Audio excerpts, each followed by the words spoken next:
Kanë kaluar 5 vite që kur nisi ndërtimi i kullës së Shaban Polluzhës, e ajo ende nuk u përfundua. Madje edhe punët që u kryen deri në këtë fazë kanë nisur të shkatërrohen.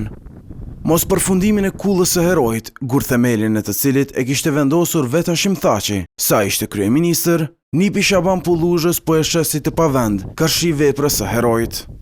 Madje pasardhësi i Herojit kombëtar ka kritika edhe për ndërtimin e deri tanishëm që është bërë. Ka pas prap devijime nga projekti, ku koti përdhes, minimumi dikun për 30 cm është ma poshtë, ma jorë që duhet, për shkak se kanë më vendos trajt, trenat edhe dyreku, ku ka mundësimet prej kuk aty në nalt.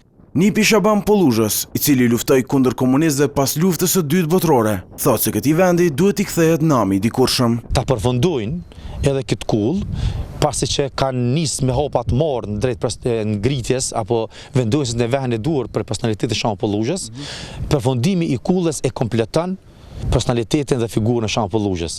Kjo është ajo që ka mbetë në përgjegjësinë e institucioneve të Republikës së Kosovës. Por pavarësisht vonesave, në Ministrinë e Kulturës as tani nuk japin ndonjë afat se kur do të përfundojnë punimet në kull. Projekti për kullën e Shaban Polluzhës ka pas vonesa në realizim si rezultati i rishiqimit, plotësimit të projektit dhe si rezultati i pozicionit të muratimit të mureve. Së fundi ka pas edhe vonesa që lidhen me punimet e infrastrukturës në afërsi.